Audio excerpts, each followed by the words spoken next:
I think that every photographer, whether you've been doing it for 5 minutes or 5 years, what you need to do is go and be photographed by another professional photographer so that you know what it feels like to be photographed. Because if you're only ever photographing people, your idea of what that is like is a lot different to actually being in front of the camera and Sure. feeling how vulnerable you feel when you're in front of a camera and all of those emotions that you go through. You go, oh, I understand now. And then you have empathy for your model. And when you do, I think it makes you a better photographer.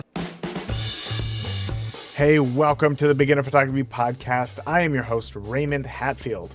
And each week I interview one of the world's most interesting photographers to learn what does it really take to capture beautiful images so that you can start to do the same. In today's Rewind episode, we are chatting with celebrity portrait photographer Gina Milicia about how to prepare for a big moment, be it working with a celebrity, shooting a once-in-a-lifetime event like a wedding, or even just showing up to your very first photo shoot. You know, when I got started shooting weddings, before I had got started with the podcast, Gina's podcast, So You Want to Be a Photographer podcast, was pivotal in helping me to learn the ins and outs of what it takes to really become a professional photographer. You know, she was a rock star. And to get her on the podcast was really one of those like first pinch me moments. Unfortunately, Gina passed away unexpectedly in 2022, but her podcast co-host Valerie continues to keep the podcast up. Like, she pays yearly for just the hosting costs for anybody who wants to listen. And I just checked, it's still in the top 1% of podcasts worldwide, which is, I mean, amazing. And I think is a testament to how much of an impact that she made, not only with her camera, but with educating the next generation of photographers like you. Now, in today's episode, you're going to learn why you should prioritize connection with your subject, how to make practice and preparation part of your daily routine, and get ready for this, how to fairly price your work. Lots here today. So with that, let's go ahead and get on into today's interview with Gina Milicia. Today's guest has over 25 years of experience in the photography industry and is one of Australia's top celebrity, portrait, and lifestyle photographers. She regularly travels the world shooting for some of Australia's top magazines. She's also the co-host of the very popular So You Want to Be a Photographer podcast, which was actually one of the inspirations for me to start the Beginner Photography podcast. So today I'm incredibly excited to talk to Gina Milicia. Gina, thank you so much for coming on the podcast today. Thanks for having me, Raymond. It's great to be here. Of course. I mentioned there in the intro that the So You Want to Be a Photographer podcast was definitely one of the inspirations for me to start this podcast. And it's been around for a long time. Can you kind of talk about how you got started and how long it's been going on for? Well, that's so cool to hear. Thank you. We've been around for, I'd say, coming up to, let me see, 2014. So what's that, 4 years? Yeah. Yeah, it's been a Jeez. while. It's insane. It's insane this road that a podcast can take you on. You just start having chats with a friend, and all of a sudden it turns into conversations that people want to hear, and it slowly builds this community that I think a lot of photographers lack, right? Especially when you're working from Yeah, home, it can be a very lonely job as a photographer for most wedding and portrait photographers, for sure. it And is. Yeah. just having that conversation that you can hear with somebody else, I can tell that in the beginning it felt like we were all friends. So I appreciate Yeah. everything that you have Oh, done well, for the whole thank you. podcast world. That's so great to hear. I mean, I think I was an early adopter of podcasts. I think I listened to my first podcast maybe 2006. Wow, so there was a Uh, long time before you even started your podcast. Yeah, and I think Tips from the Top Floor was one of the first ones that I listened to, and then I just started getting into other ones, and I just enjoyed having the conversation. And you're right, like while you're retouching images or things like that, or in the car, you felt like you make friends with these people in Yeah, your head. absolutely. Absolutely. It's so great. And it's really nice, and it's fantastic that there is this great podcast community of photographers now, and I do feel like we're all friends, and yeah, I think it's great. It's an exciting time. It's fun for sure. It's fun for sure. So also in the introduction, you're this anomaly where I really didn't have to write anything, because when I went to go write out an introduction for you, I did my research, and then I realized nobody has a better introduction for their show than Gina herself. So there's nothing that I could have wrote better about you than your own introduction for the show. So I appreciate for you already having that ready for me, and that worked out great, because really your experience is, there's really not much more than I can say for sure. But before we get into your experience in working in photography for so long, I want you to take me back to the beginning, and I want you to tell me how you even got your start in photography in the first place. Well, I always wish when I'm asked this question that I had that romantic answer that you hear often, and sometimes I'm a bit jealous when you hear, oh yeah, my father and mother were artists, my grandparents were artists, I used to sit on their knee and watch them take photos and all of that, but it's not the case.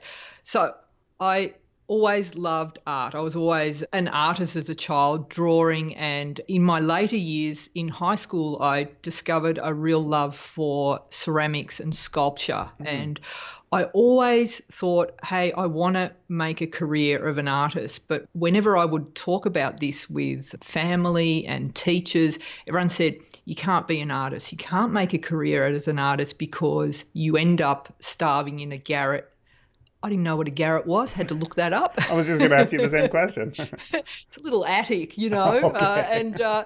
So everyone said, you need to have backup, you need to have backup. So what I thought is, okay, when it came to choosing a university course, I thought, all right, what I'll do is maybe I'll become an art teacher, and that way I can still do my art, but I'll have something as backup. And I even doubled up. I got even more paranoid, and I'm like, wait a minute, why don't I do a degree and become an art teacher, and why don't I double that? And I actually enrolled in an accounting degree as well. Oh no. Okay, I'd enrolled in the art degree, enrolled in the accounting degree. When I went to fill in all the paperwork for the accounting degree, I looked around and I realized that these weren't my people.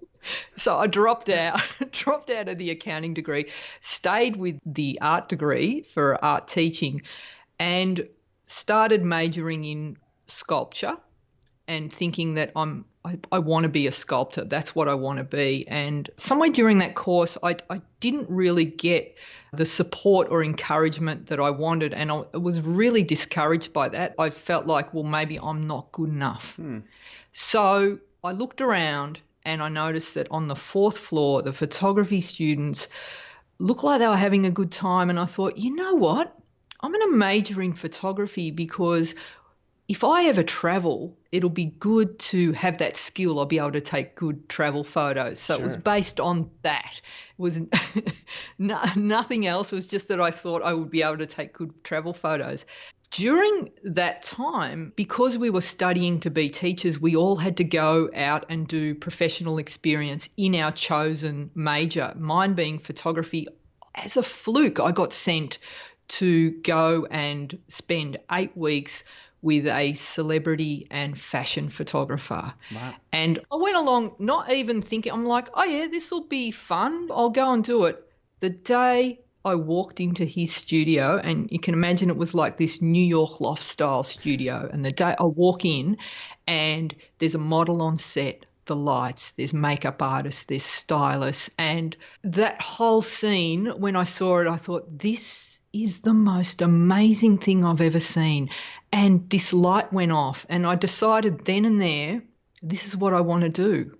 I had no idea how I was going to do it, but I just knew that I loved it. Now, part of the course that we were doing, they taught us how to teach photography. So we were taught the basics. We were taught lighting with continuous lighting back then, and it's 30 years I've been doing it for now. So the one good thing that our lecturers taught us that was my lecturer was a fine art photographer, and he taught us how to process film in a fine art way. So I had that skill.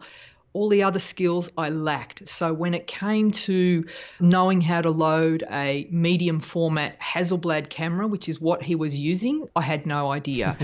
He showed me how to fold the reflector. He showed me so many times, and when he gave it back to me, I had several goes and couldn't do it. So I just snapped it and gave it back to him. Yeah, but I couldn't do it, and so I broke it, Oh, and that no. was like in my first week. And he quickly realized that we've got a dud here. Yeah. We've got a dud. So what he did was like, hey, why don't you hang around the studio, answer the phones? I've got other assistants that I can take on jobs. I just don't have the confidence and you're Yeah. not that useful. So that was really discouraging to me.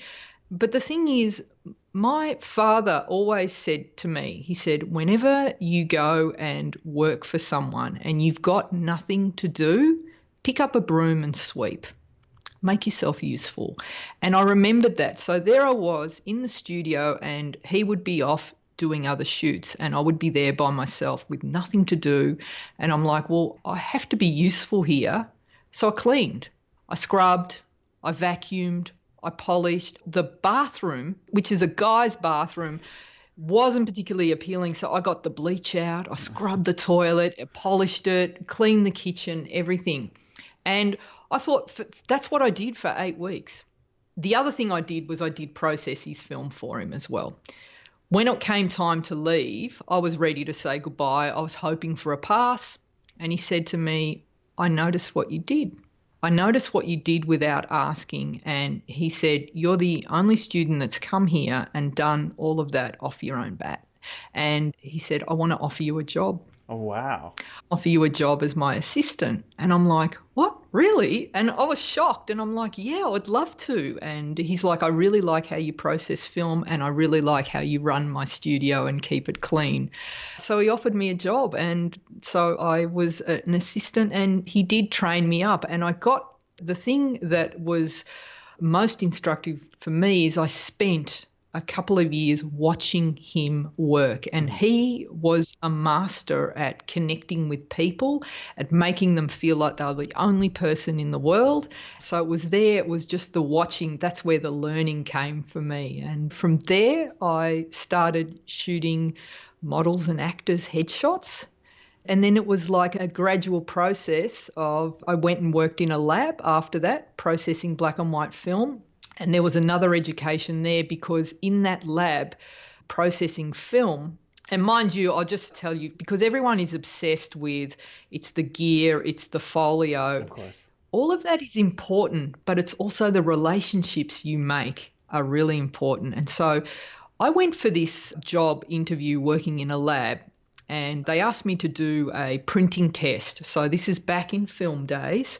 And they asked me to print several different styles, some high contrast images, a landscape images, hand print it. And that was the test.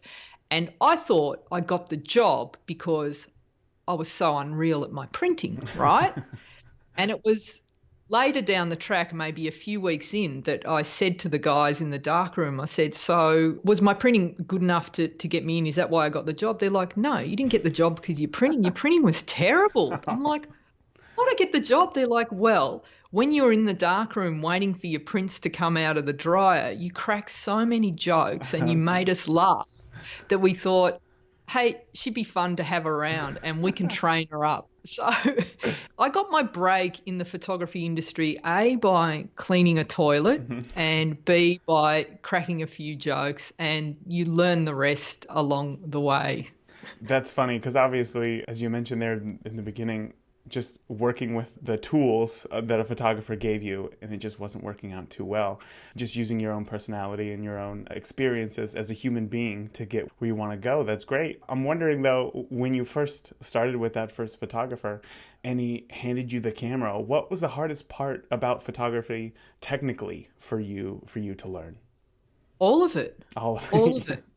All I of mean, it, okay, so because it's like, I have no understanding of Greek. I don't have a Greek background. People may as well be speaking Greek. And I remember when the lecturer first started teaching us photography at university, he spoke in f-stops and shutter speed and the exposure triangle and photography was always taught in a very scientific way. yeah.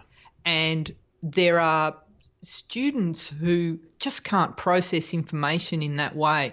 And that's why when I started writing books, I'm like, I'm going to teach this in a creative way and still teach all the basics of photography, but there is a way to explain things that aren't going to bamboozle you. So, yeah, I think all of that was the hardest part for me, understanding the formulas of photography and the relationship between how everything worked. But watching, and I learnt very quickly that yes, that's important and you need to nail that. But beyond that, I think for me, 90% of a successful shoot, is your connection with the person that you're photographing. Now, that makes sense. I can totally relate to that. I think that there's a lot of people, though, who maybe they don't work with too many people. So before we move on to working Yep. with people, was there any moment where you had this like, oh, okay, I understand how this is working now. This is all starting together. Was there anything that you were taught that gave you that aha moment? I think for me, it was learning the technical side, but then in the learning, having it explained to you, it's the physical act of doing it that everything starts to click into place. So if you don't have an understanding of how, say, shutter speed works, actually going and trying to photograph a moving object and getting it to freeze, it's in the doing that you see, oh, I see. So when I've got a slower shutter speed, everything's blurry. But if I speed up my shutter speed, I can get it sharp. So it was Right. in the doing. That's how I started to, for me, that's how I was learning the craft of photography, in the doing. That makes sense. I often tell people that it doesn't matter how much you educate yourself, how many books you read, how many YouTube tutorials you watch, how many podcasts you listen to. If you don't Yep. actually pick up your camera afterwards and do Yeah. something about it, it's kind Yeah. of all for nothing.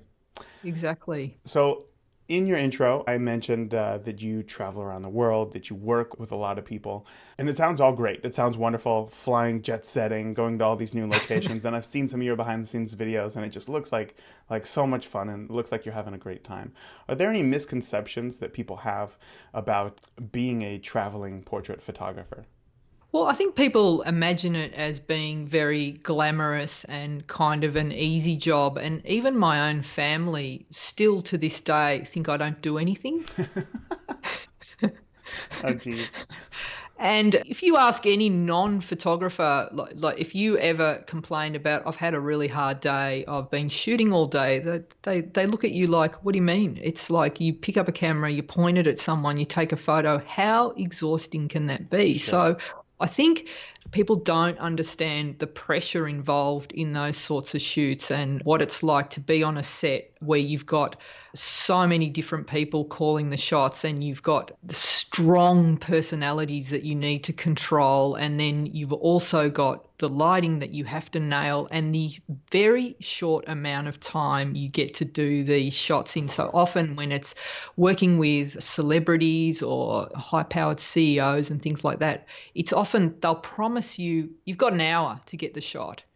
They always promise an hour. It's usually about 5 minutes I've had 50. The shortest one I remember was like, it ended up giving me 15 minutes where the audience was, they wouldn't let the audience bump out until I'd shot. So you're shooting in front of a couple of thousand people as well, getting the light, and then you've got like art directors and producers and everyone is in your ear as well. Yeah. So I think it is very high pressure. So you have to know your stuff. There aren't any do-overs. You've got to be getting it right. So I think it's the very short amount of time. And I think that's when I'm ever doing workshops or things like that I explain that when I'll show a photo, I'll say, I know that a lot of you will look at this image and think, well, that light could have been a bit different or I would have done it differently. Sure, if you've got 3 hours to do a shoot, of course you're going to do things Yeah. differently. But when it's that sort of pressure and the time is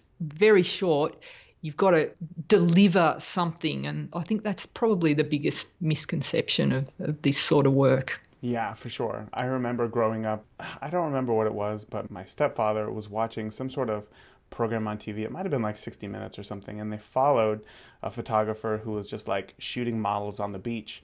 And I remember afterwards, my dad was this long haul truck driver, and he just basically what he said afterwards was essentially like, "Oh, this is like the easiest job in the whole world. Anybody can do it." And I mean, physically compared to a truck driver, sure, it's not as strenuous on the body, but I think mentally, being a photographer can be very taxing, and that's obviously why it can be such a stressful job and can be a hard day at work when you come home and you're just like relaxed. I know when I come home after a wedding, it's just like that whole next day, I just don't talk to me. Nobody, just like, we're just not going to talk today, and I'm just going to gather my own thoughts and recoup from everything that happened yesterday. So I totally get that. I'm right there on the same page as you. It is physically exhausting as well. Like you see for wedding photographers or event photographers, you're on your feet all day long and you're getting up, you're squatting down, you're all over the place, you're lugging gear from location to location. It's physically and mentally exhausting, I think.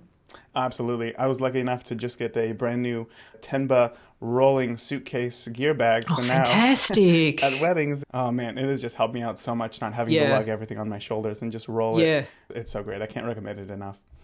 Beautiful. I want to know though, obviously, when you get booked for these big gigs and you have to go somewhere, in terms of the concept of a shoot, can you walk me through that? Like, are you typically given some sort of idea for how the shoot goes, and then what are the steps that you take to prepare for delivering the final image? So it depends on the shoot, but most of the time they'll say, okay, I'll have a person that I need to shoot and there'll be a publication that I need to shoot for. So it'll either be like, if you're shooting a cover and a spread to go for a magazine, or a series of, often what's happening today is you might photograph someone and they'll commission you to do a series of images that might be sent out over a year, so that the celebrity actually owns their images. And so you'll get a brief and I will think about how I want to photograph that person. And so I'll do my research, and you might get a storyboard from the client who says, okay, this is the look and feel we want to go with, and this is the location that you'll be shooting at. So what I'll do is jump on something like, if I've never been to the location, say they fly you to like Hawaii and like you know where the hotel is, I'll get on Google Maps and have a look and get on the ground level and sort of do a walk around in it ahead of time and look for possible locations that I might be able to shoot in. And so I've got an idea of what it's like and what I might be able to do. And then when I hit the ground, I'll do a quick recce and have a look around and find all the locations. So I'll have some ideas in my head. I have a set of kind of go-to shots that I think I might do, but I always allow for plan B. So what happens if you do stuff enough times over and over and over again, when you get to a shoot, you get into a flow and it's almost like you're not even thinking, it just happens. Right. So I might be planning, okay, I'll use this location. This is the kind of lighting I'm going to do. And I always make sure that I'm lighting in a way that we can move quickly and get as many shots as possible and as many variations. And then it's a matter of getting all the shots done, and that most importantly, while I'm shooting, I'm making sure that everything's being backed up carefully, and there's always, I think I have it in my shoots in 4 locations until I get back to my office and I can back up another 2 more times. So backing up on the go is crucial, as is things like shooting tethered, so I can see what I'm doing while I'm shooting. Shooting tethered, for those listening, is when you shoot the camera, there's a cord connected to a computer and it just goes to the computer so that they can see immediately. Do you travel with like an assistant, or do you like hire somebody locally? So usually I will hire locally. It's, a lot easier. But in Australia, I'll often bring my assistants interstate. But if it's overseas, it's usually, I've got assistants that I've worked with in different countries around the world. So it's like, hopefully I can book them again. It's always nice to work with the same crew People, of as course. well, because it's not, you don't need to sort of retrain them to your way of doing things. And Yeah. it's not, I like to having people that I know around me. It just makes me feel a lot more comfortable. And when they're kind of representing who you are and your brand, Yeah, it's always nice to have somebody consistent who you know isn't going to yeah, go rogue on you for sure. exactly. So you mentioned that you've obviously right now you work with models if you're being flown out to Hawaii or something, but you've also worked Yeah. with very high power CEOs. What are some of the differences in working with models and those who are just not used to being in front of the camera? I think with models, what I find is they can make your life a lot easier because you can put them in front of the camera and they're just naturally very comfortable. They're aware of the camera, they're aware of their body shape, and they'll give you the shot. But what I find with models is often they can look too modelly, and so I'm constantly trying to no, just and I'm still micromanaging them. With CEOs, it depends. There's like some people you can place them in the spot that you want them, and explain how you want them to stand and what you want them to do, and some people get it straight away, others just Stiff as a board. it's yeah. Yeah. So it's then that I've got to like try all these different techniques to relax them and connect. So that's probably the main difference, is how comfortable they are in front of the camera. Sure, yeah. You kind of touched on this earlier where you talked about there's no reshoots, obviously. There's no chance, No. there's no second chance. And when I had Michael Jordan Smith on the podcast, Yeah. he parroted the exact same thing, that there's no do-overs, which I think is a great way to look at a Yeah. shoot. But when you show up with this CEO, let's use this as the running example, when you show up and they're just stiff as a board, what do you do to connect with your subjects to create those more authentic portraits that they're going to be happy with right away? Well, there's a few different things that I do. So, firstly, a person's going to feel self conscious. And so, because they're in their head, they're thinking about how they're going to be perceived in that shot. So, they're going to be uncomfortable because they think, I look awkward, or what are people going to think of me, or how am I going to look? So, often I find that people will put on this photo face, and whatever someone is thinking, that's what comes through in their eyes. So Sure. my job is to get that person to get out of their thinking mind. And I often say to people, I just want you to be here with me. I want you to forget about everything that's going on or what you're thinking. And I think for me, the way I shoot, and this goes back to when I was shooting with film, what we would do when we shot with film is I would take a Polaroid first, which was basically an instant Yeah, photo cut shot. that we used to work out what our lighting setting was and make sure that we nailed the shot before we start blowing film. And so I would make sure that I always showed my client the Polaroid. And I'm like, this is how you look. Okay, so you know that the shot's good, and so then you get them on side, you've got their confidence. So I often use the digital image to say, okay, so here's the shot, here's what I want you to do. I will always get in and pose in the pose that I want them to do. I'll get in there myself and do it. This is how I want your hands. This is where your head's going to be. That's where the camera's going to be. This is where I want your eyes to look. And I get them set up and I allow them to get into that position and get comfortable. And then it's all about the banter that happens between me and the client. And it's the chit chat. And I say that it's like a lot of photographers will get on and they think that they need to work very quickly at this point.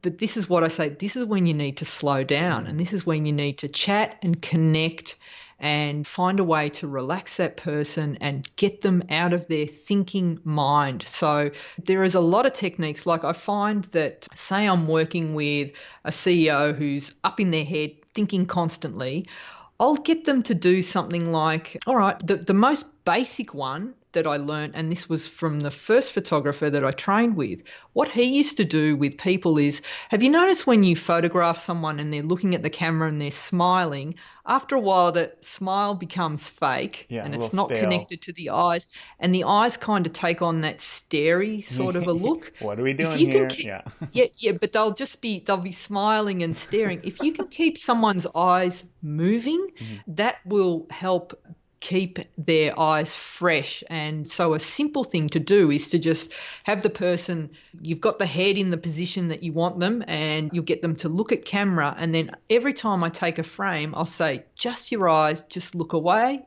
and then look back to me. Oh, okay. And look away and look back to me. And that is a really simple beginner technique that you can use that gives your model fresh eyes so that you lose that starey sort of thing. The other thing you can do is just like you keep talking through the whole shoot. What you want to look for is to make sure that the smile is real, because when someone is nervous, they'll be smiling.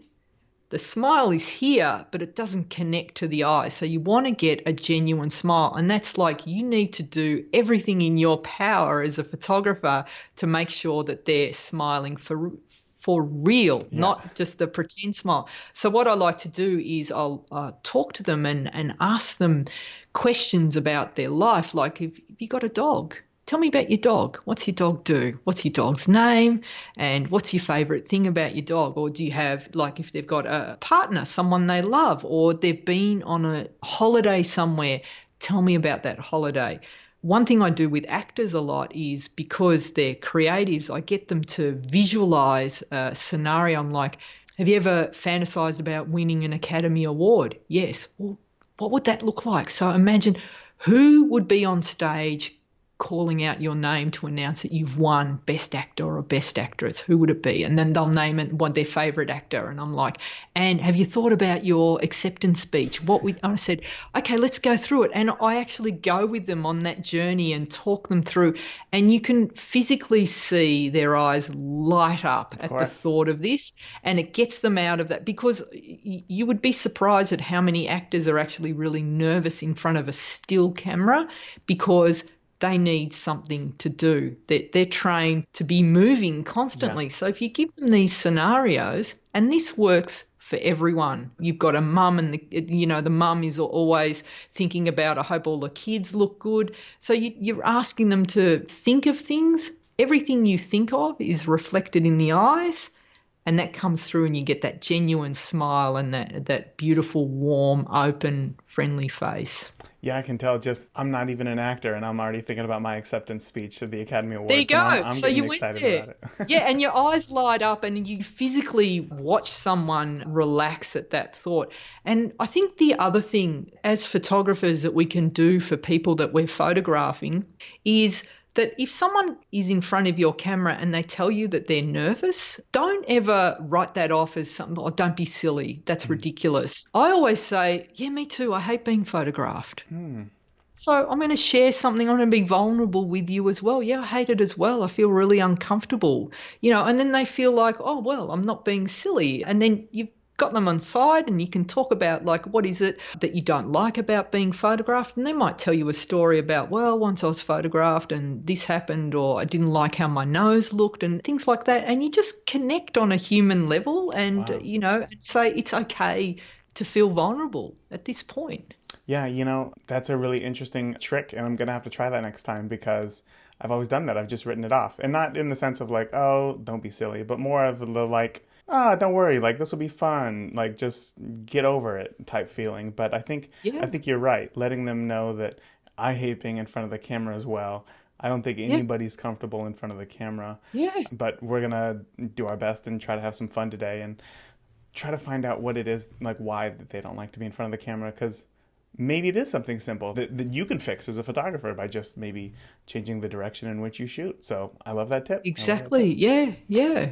I want to know, obviously, you work mostly with models and doing portraits and headshots and stuff. Yeah. As a wedding photographer, is there anything that I can do for working with couples? Maybe putting them in a situation that isn't cheesy, I guess, for lack of a better term. Anything that I can do to make them feel more authentic and true to their photos?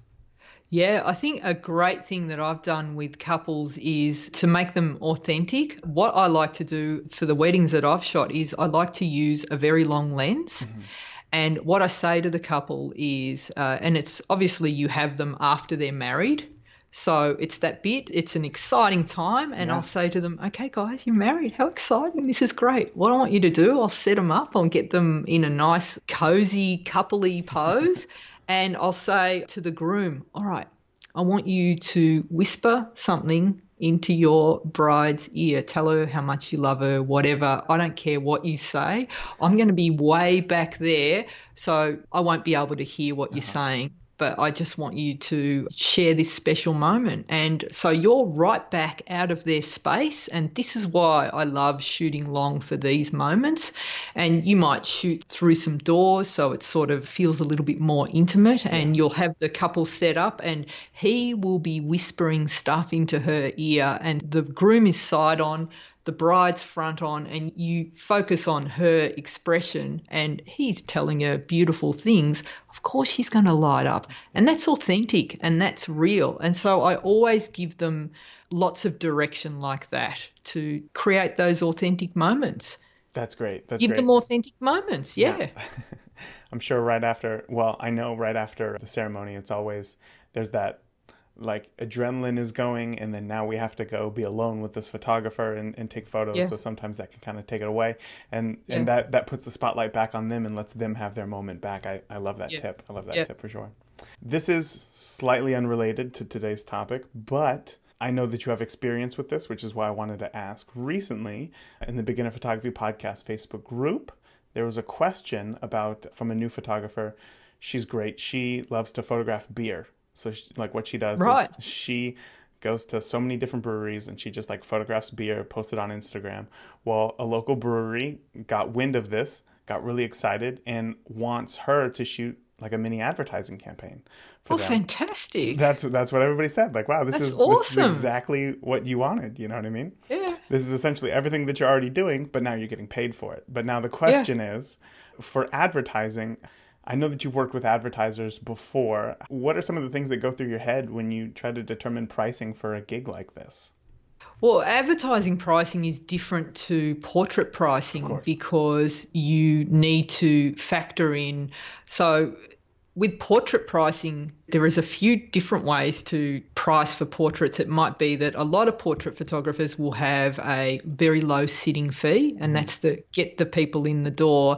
And then what you get for that sitting fee is the sitting fee. You'll get the proofs. You get to see the images, but the client doesn't get anything else from that. And then you bring the clients back and you show them the images, and basically you're selling them each shot. So that's how portrait photographers make their money. So it's in the hope that they've taken lots of shots and that the client will love them all and buy lots of different images. And I think that's probably how you price your weddings, right? No. There's a booking fee, or is it like a fixed rate when you do your wedding? It's fixed. No add-ons? Right. Well, okay. Right. Yeah. So with portraits, it's a low sitting fee and then it's per image after that.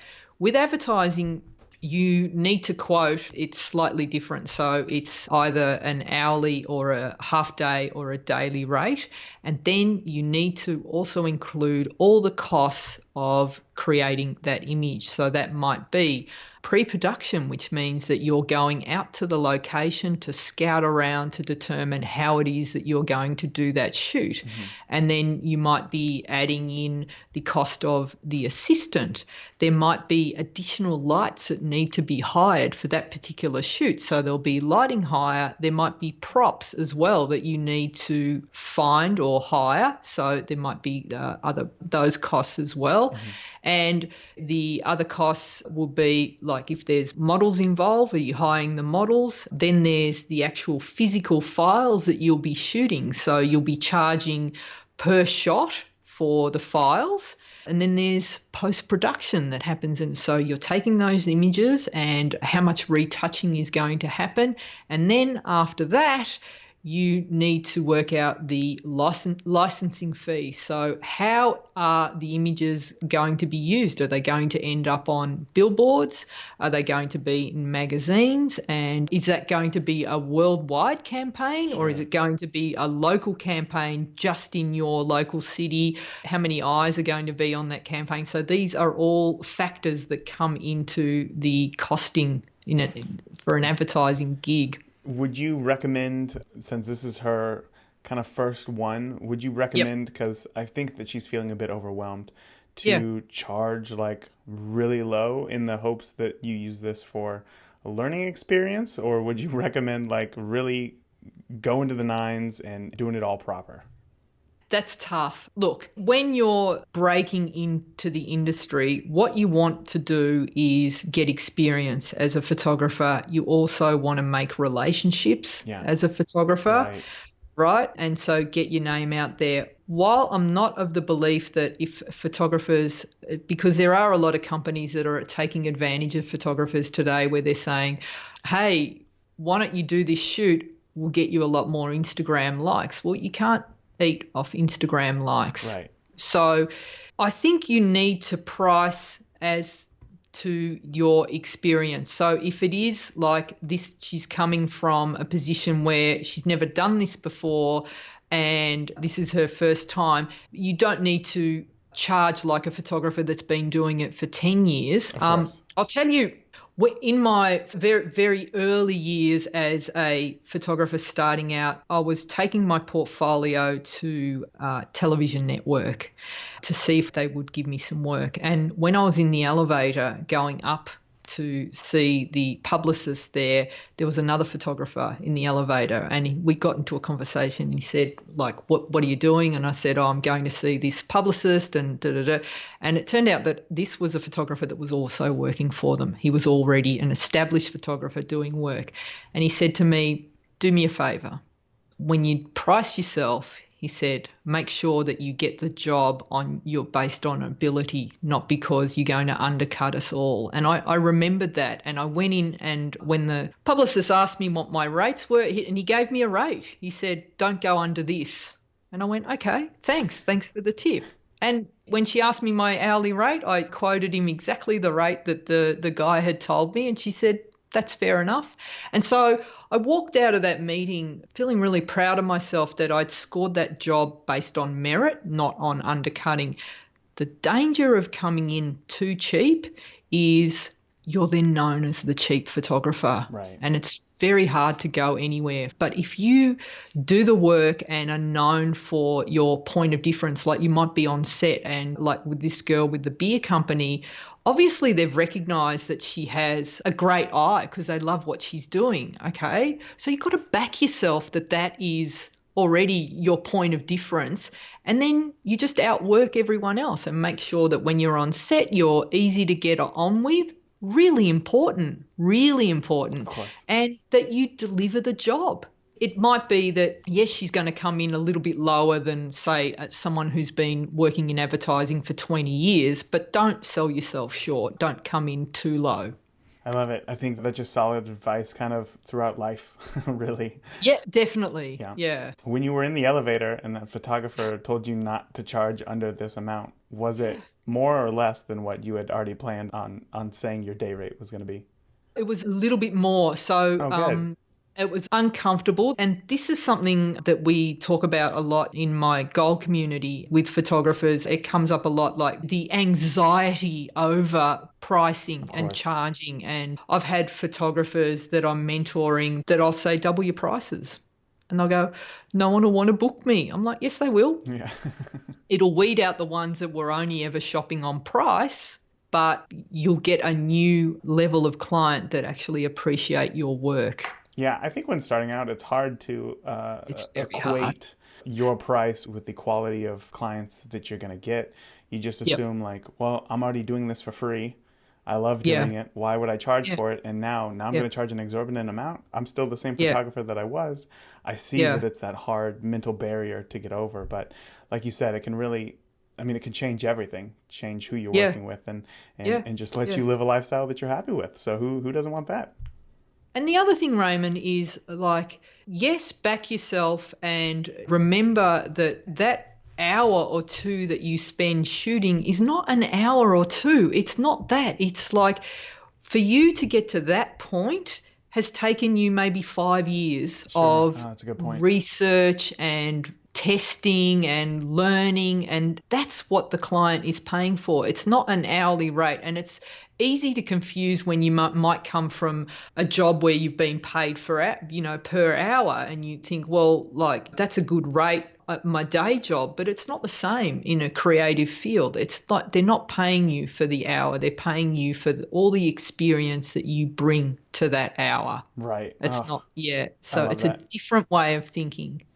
That reminded me actually of your story about going to Hawaii and photographing a model. You said that you have some like go-to poses that you go into Yeah, just to make sure that you get everything, and that comes with the experience, obviously, which we were yeah. just talking about right there. Can you share some of those like go-to must-have poses that just pretty much can make almost anybody look good? Yeah. So what I find is if you're photographing someone, it doesn't matter who they are, whether they're, a model who's worked forever and a day or it's their first photo shoot. People like to feel supported Of when course. they're being photographed. So what I do for the first shot, male or female, is I'll get them to lean against a wall. And it's a simple act of getting someone to lean against the wall. They've got something, it's like they Physically feel supporting. supported. If you, because there's nothing more uncomfortable. And just to go off on a tangent here, I think that every photographer, whether you've been doing it for 5 minutes or 5 years, what you need to do is go and be photographed by another professional photographer so that you know what it feels like to be photographed. Because if you're only ever photographing people, your idea of what that is like is a lot different to actually being in front of the camera and Sure. feeling how vulnerable you feel when you're in front of a camera and all of those emotions that you go through. You go, oh, I understand now. And then you have empathy for your model. And when you do, I think it makes you a better photographer. So I think that idea of giving them something to feel supported, leaning up against Literally. a wall, that is a great way to start, because the mistake that a lot of new photographers make is the first thing they'll do is they'll ask someone to, okay, just stand in front of the camera. Yeah. And like you're standing there on your own, people don't know what to do with their hands. They don't know what to do with their feet. They don't know where to put their head. They don't know how to look, or they'll do these awkward poses that they've seen everyone else do. And so that simple one, lean up against a wall or sit them down in a chair, is a great way to start the shoot. And then I'll flow from there. So another one that I love, and it works for everyone because it's very flattering, is to give them something to lean on. So it might be a bench that they can cross their arms in front of and that lean forward. And it's just that act of leaning forward and head down. So already it's squaring up the jaw. It Yeah. makes them feel confident. They feel supported. Again, they've got something to lean on and they can't move around as much. So for you as the photographer, it makes it easier for you to focus on their eyes and things like that because they don't have too many places to go. Right. Whereas where they're standing, they can be all over the place. So they're two that are really good starting points. And then from there, you can build on those. I think one thing that's also really important is to, as a photographer, if portrait photography is something that you really want to get into, then practice posing so that you know how to do it. Because if you know how to pose and you know how to make your own body look good and pose confidently, then when you're showing your model, and I think it's really important to show your model rather than tell, Of course. and they see you in that pose looking comfortable and relaxed, that's another way you're connecting with them. It's like, look, I'm doing it. And they go, oh, well, you look okay doing that. And then it's easier for them to do it as well. So when you mean practice posing, you mean practice Do posing it. yourself. Yeah. I love it. Oh, that's such a Yeah, great in your tip. spare time. And it's like there's no excuse these days. We've all got smartphones. Photograph yourself. Yeah. On that, though, I also believe that I think I see a lot of photographers that when say if the model is coming to a particular location and they're also lighting the shot, they're doing it with the model there. And I Oh, yeah. don't think that that's a good idea. I think you should always have a stand-in. And a great tip that I tell all my students to do is, like, you can't always have an assistant. That's an extra expense, although if you're part of a photography group, I think a really good thing that if you've got photographers in your area that you swap assisting gigs, so you help each other. It's like, I'll assist you on your job if you come and assist me on my job. So you can Yeah. learn from each other and help each other. If you can't and you can't always have an assistant, but you need something to help you set the shot up, get yourself a styrofoam head. Like you can get them from craft shops. Yeah. Okay. So they're full size styrofoam heads. You can actually put that onto a light stand. Okay. And I've got one. His name's Wayne. Okay. And Okay. you take him to the location and you set him up and you test your lights. So even if you're shooting daylight, you've got an idea, well, okay, this is where Wayne's going to be. I'm going to set him up there. I've got the light behind. That's right. And you can do a test shot. And then you go into the shoot with so much more confidence that you know you've got the shot. And you can also use this at home if you're just practicing with different lighting. So you've got a window that you think, oh, I wonder what the light's like here. Well, let's bring Wayne in, set him up, see how it works. And so you can practice your lighting if you don't always have people to work with. I've got one. There's one out the back that now he's set up. Wayne, I was using him yesterday because I was doing a new lighting style. I said, I'll just bust out Wayne and test it out. Oh, so I this still is so do it. great. This is so great. Yeah. I don't know why I never thought of that. But that's such a practical tip that anybody can do. Anybody can go to a craft store and pick that up. $5. $5. And the other tip that I would have is that when you do that they're white. I would paint it mid-grey. I was just going to ask that same question. Yeah. Yeah, because obviously no one has like a bright white skin tone. A bleached white face. Yeah. But yeah, it is. So paint it a mid-grey, and then that's like an average skin tone, but it's a start. So yeah. Oh man, I might have to stop by my local craft store after this and practice that, because it's just smart, just such a smart, simple tip, and it's so like, why did I think of that? That's so great. But I'm sure my kids would. Yeah, I don't. Oh man. So I'll have to come up with a name. You can get ones with hair as well. Like you can get really? high-end ones. You can get them. They're just like mannequins, styrofoam heads. But you can get next level ones where they've got hair. So some of my students have got female ones, some have got male ones, and they've all named them. Like It's the name that just throws me off every time, and I'm not sure why. But it's whatever works. Whatever works. That's hilarious. I'm sure my wife would love me running around the house. Where's Sarah? Babe, you know where Sarah is? You want to see Jenny? Yeah, exactly. But who are all these women? Why are they in this house? It's hilarious. I want to know, you've had years of experience. You've been shooting for a very long time. I want to know if you've ever had an embarrassing moment on set that you can share today. Of course. And I've shared this on another podcast, but I'll share it with the listeners. So most of my embarrassing moments happened pre-digital, so during film, where it was a lot harder to check. And it's embarrassing, but also like just devastating that I shot a wedding. Oh. And I had a Mets flash. So do you remember those? Oh, so they were like an external flash, and they were like a big unit. Yes. Okay. And it's film that I'm shooting. And it was a wedding, and it rained.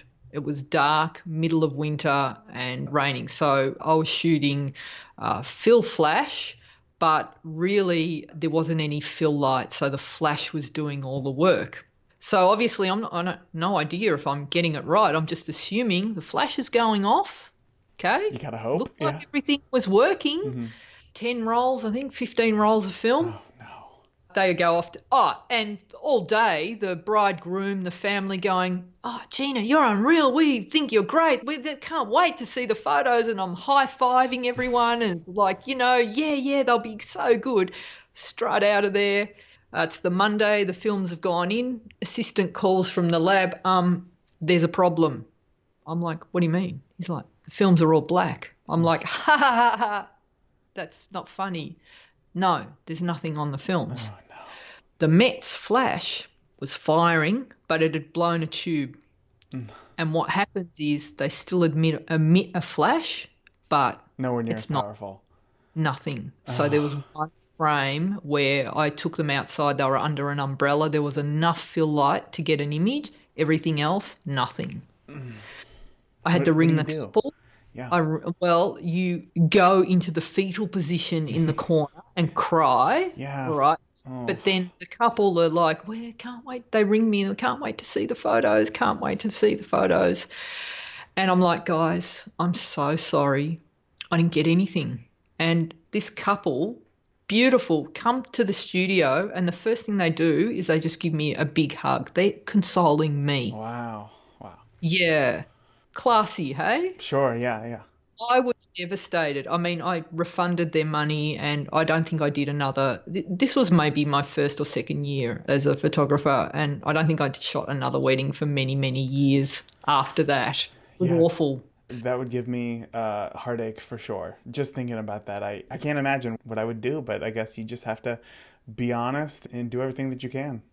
Yeah. So the thing about making mistakes is make them early in your career, Yeah. but also from each mistake, like I will never assume that my gear is working check it, double check, triple check all the time. A lot harder to do today because you'll see the image on the back of the camera, Yeah. you'll know. But back then, Oh man. Well, I'm glad that you made it out and that it didn't I scar did. you enough so that you Oh, just gave up because I'm sure that thought must have been running through your head because I know that it's running through my head right now and it didn't even yeah, happen yeah. to me. I want to thank you though because we've gone way over the allotted time and I tend to do this more often than not, but I really do appreciate everything and you coming on and sharing everything that you did today. For the listeners who are listening and have loved this interview because I know that they did, can you let them know where they can find you online? So they can find me at ginamilicia.com. So that's GINAMILICIA. And as you said, there's a podcast. So you want to be a photographer. So just look for that in iTunes. And yeah, I'm also on Instagram at Gina Milicia, Twitter, Facebook, all those places. Yeah, at Gina Milicia. Perfect, perfect. Gina, is there anything that I didn't ask you today that maybe you still want to share with the listeners, that you want to make sure that they know?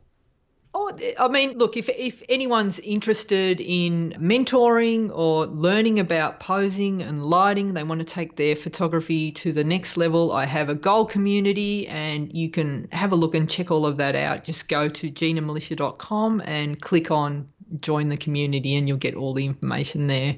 Perfect. Gina, again, thank you so much for coming on. I had an absolute blast talking to you today. Thanks, Raymond. It was a pleasure.